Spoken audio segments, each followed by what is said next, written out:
Sir अभी आने वाले फरवरी में बच्चों की बोर्ड एग्जाम है, तो बोर्ड एग्जाम रिलेटेड आपको क्योंकि आपको एक्सपीरियंस रहा है तो बच्चों की बहुत सारे क्वेश्चन होते हैं में कि एग्जाम आने वाली है, समय कम है, इस बार तो एक महीना पहले जल्दी हो रही है, 1 मंथ पहले अपन एग्जाम कंडक्ट करेंगे बोर्ड एग्जाम से। तो बोर्ड एग्जाम को लेकर काफी क्वेश्चन होते हैं बच्चों में, तो वो डिप्रेस भी हो जाते हैं और बहुत सारी प्रॉब्लम होती है, हमें याद नहीं हो रहा है। और ऐसा देखो कोल्डनेस, ठंडी का टाइम भी है, तो कैसे पढ़ाई करें, कैसे वो आगे बढ़े और कैसे अच्छे मार्क्स लेके आए। तो इस बोर्ड एग्जाम से रिलेटेड आपसे कुछ पूछना चाहूंगा, कैसे बच्चे बोर्ड एग्जाम तैयारी करें और अपने डर को कैसे दूर करें। सबसे पहले तो ये एग्जाम है, डर नहीं है। और जो डर गया ना, हमने देखा जो डर गया वो मर गया, ठीक है ना। तो डरना तो है ही नहीं। दूसरी बात, यदि आप लोगों के कोई डाउट्स हैं तो सीधे अपने टीचर से कांटेक्ट करें, कांटेक्ट में रहे, उन्हें सारे डाउट क्लियर करें, उनसे मिलकर डाउट क्लियर करें पहले तो डर खत्म हो जाएगा। दूसरा ये है कि यदि हम एग्जाम में, हमारे साथ ऐसा होता है हमेशा कि हम एक साथ पढ़ने की कोशिश करते हैं, तो इस आदत से छुटकारा पाए, उसको है ना टुकड़े टुकड़े करके पढ़े। और हमारी सबसे जो है ना खराब आदत यही होती है कि हम यार नहीं आज ही कर लेंगे, आज का काम टालते टालते फिर आखिरी तक ले जाते हैं और वो काम फिर होता ही नहीं हमसे। इसलिए हम क्या करें, सबसे पहले तो टुकड़े टुकड़े में पढ़े व्यवस्थित तरीके। अगर हमें नहीं याद हो रहा है, अभी आपका एक क्वेश्चन था कि नहीं याद होता है, नहीं याद रहता है, तो हम क्या करें, तो उसके लिए हम लिखने की प्रैक्टिस करें। एग्जाम में कैसा लिखा जाता है, मैंने अगर मुझे लगा कि नहीं यार आज मुझे एक चैप्टर कंप्लीट करना है, तो एक चैप्टर जो है 1 चैप्टर ही है, 1 चैप्टर के में आज मेरे पास यहाँ स्कूल से जाने के बाद कितना टाइम शेष बचता है, उसमें डिवाइड कर लूंगा। मान लो 1 चैप्टर से 5 क्वेश्चन ही मुझे पढ़ना है, तो 5 क्वेश्चन में कैसे याद कर सकता हूँ, 2 याद हो गए, लिख के देख लिए, राइटिंग वर्क कर लिया, प्रैक्टिस हो जाएगी लिखने की, है ना।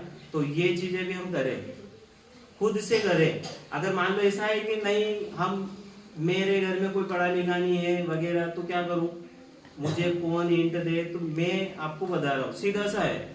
आप चैप्टर लीजिए, प्लानिंग करिए, प्लानिंग करने के बाद उसे क्या करें, लिख के देख लीजिए, याद हुआ कि नहीं हुआ, खुद से, तो खुद ही चेक कर लीजिए। अगर ये हम करते रहे तो हमारे साथ जो डर बना रहता है ना, अरे यार मैं पास हो पाऊंगा कि नहीं, तो सारा डर खत्म हो जाएगा। क्योंकि हमें जो है पढ़ाई के प्रति जो है रुचि बढ़ने लग जाएगी, इंटरेस्ट आने लग जाएगा, तो वो सारी चीजें क्लियर हो जाएगी। दूसरा, किसी चैप्टर में आपको कोई डाउट्स है तो हम ऐसा नहीं कि यार मैं किससे पूछूं, सर से पूछूंगा, डर लगेगा, नो, फ्रेंड से पूछ लीजिए। आपका बेस्ट फ्रेंड जो होता है सपोर्ट पूरा करेगा, अरे यार मुझे ये डाउट है, क्लियर कर दे, तुरंत क्लियर करेगा। फिर भी नहीं हो रहा है तो टीचर्स का सपोर्ट ले लीजिए आप, तो वो डर खत्म हो जाएगा। और एग्जाम से डरना नहीं, एग्जाम क्या है, परीक्षा है, एक साथ अपने साथ दे सकते हैं, है ना। तो डर नहीं रखें। दूसरा, फिर अगर हम डरेंगे तो मेमोरी हमारी लो होती चली जाएगी, याद नहीं रहेगा। तो बिल्कुल लीडर होके, और जो भी टेस्ट वगैरह चलते हैं स्कूल वगैरह में है, तो वो टेस्ट में आप ये कोशिश करें कि मैं अपना 100% दूं। तो उस टेस्ट से ही आपकी जो डर है एग्जाम के प्रति, या एग्जाम में जो आप डर लग रहा है, वो डर खत्म हो सकता है। और ये जो है वो 99% सक्सेस है कि यार मैं टेस्ट में टॉप आ रहा था, टॉप ही रहूंगा।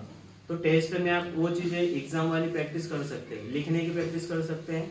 साथ ही जो आपने अभी तक पढ़ा है ना, अगर आपके यहाँ टेस्ट हो रहे हैं तो टेस्ट कंप्लीट कर लीजिए, टेस्ट को छोड़े नहीं, तो भी आपका एग्जाम के प्रति जो डर बना है वो खत्म हो जाएगा। दूसरा, याद नहीं रहना। याद कब नहीं रहता है, तो हमें जो पढ़ने के तरीके हैं उन्हें चेंज करिए। फर्स्ट, यदि हम लोग पढ़ रहे हैं, टीवी चल रही है, मोबाइल चला रहे हैं, पढ़ते जा रहे हैं, दोनों काम एक साथ कर रहे हैं, तो ये छोड़ दीजिए। हमें जो मिला है ना, मुझे ये वाला टॉपिक क्लियर करना है, तो फिर उसे वही पढ़े, हमारा ध्यान फिर अदर जगह नहीं होना। अगर अदर जगह हमारा ध्यान चला जाता है तो हमारा जो माइंड है ना वो बढ़ जाता है, फिर आधा माइंड इधर आधा इधर, जो हम पढ़ रहे हैं वो हमें पता ही नहीं रहता है, तो फिर वो याद रहता ही नहीं है। तो हमारे साथ सबसे बड़ी प्रॉब्लम यही रहती है कि हम एक साथ 2 काम करने की कोशिश करते हैं, दोनों नहीं होते, तो हम एक ही काम करें। और दूसरा, पढ़ाई करने का कोई निश्चित समय नहीं होता। जब अंतरात्मा बोलने लग जाए ना क्या मुझे ये वाला टॉपिक क्लियर करना है, तो फिर पढ़ना स्टार्ट कर देना चाहिए। फिर वो रात की 1 बज रही हो या दिन के 4 बज रहे हो या शाम के 7 बज रहे हो, कोई फर्क नहीं पड़ना। बस अंतरात्मा से आवाज आनी चाहिए कि नहीं यार मुझे पढ़ना है, टॉप करना है, तो फिर आप पढ़िए।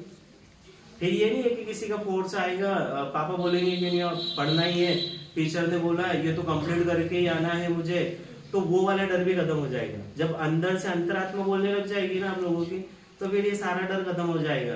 पढ़ाई का डर खत्म हो जाएगा, दूसरा एग्जाम को लेकर डर खत्म हो जाएगा, तीसरा याद नहीं हो रहा है वो चीजें भी कभी खत्म हो जाएगी, याद होने लग जाएगा। आप ये चीजें ट्राई करके देखिए ना। तीसरा, पर डे की प्लानिंग करके चलिए तो आपका डर बिल्कुल खत्म हो जाएगा।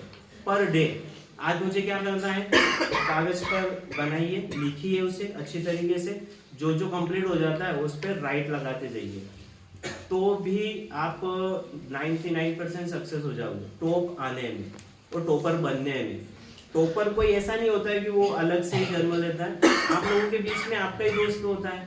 पर ये कि वो जो पढ़ाई करता है वो एक तरीका होता है, एक तरीके से सिस्टमेटिक तरीके से करता है, प्लानिंग बना के करता है। और हमें आज ये पाठ कर लिया, कल भी वही पाठ पढ़ लेते, परसों भी वही पाठ पढ़ लेते, तो हमारा जो है फिर छूटना स्वाभाविक है, सिलेबस छूट जाता है। इस वजह से हम क्या करते हैं, टॉपर हो ही नहीं पाते।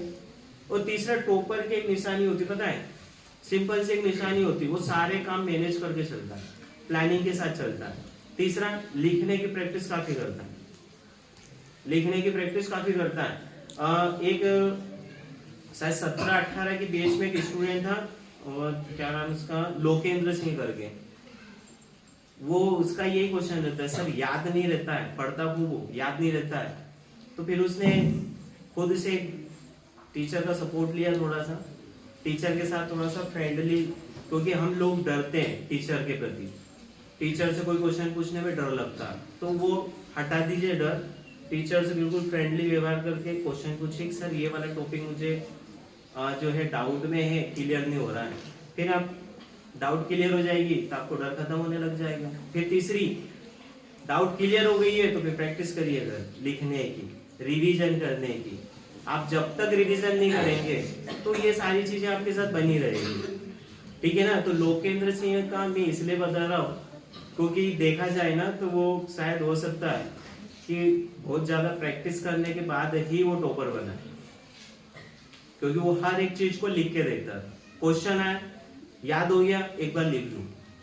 कोई मैथ्स में अगर कोई सवाल कर रहा है तो वो फिर क्या करता है, एक बार रिवीजन करा, नहीं समझ में आया, दूसरी बार करा, फिर भी नहीं आया, तो फिर सर से पूछ लेता था कि सर ये वाला क्वेश्चन मेरा डाउट में है, तब क्लियर करो। तो क्लियर करने के बाद फिर 4 बार 5 बार रिवीजन कर लेता था, तो वो उसे परफेक्टली याद ही हो जाता था, यूं मान के चलिए, ठीक है ना। तो इस प्रकार भी हम कर सकते हैं, ठीक। आप में से अगर किसी का क्वेश्चन हो तो पूछ सकते हैं। हाँ, आप में ऑडियंस में कोई पूछना चाह रहा, कुछ क्वेश्चन आप कुछ क्यूरी हो तो आप पूछ सकते हो ना। थैंक यू सर, आपने बहुत अच्छा जवाब दिए। अभी काफी मतलब डाउट्स क्लियर हो गए भाई स्टूडेंट्स के, क्योंकि बहुत सारे ये डाउट्स रहते हैं सभी स्टूडेंट को।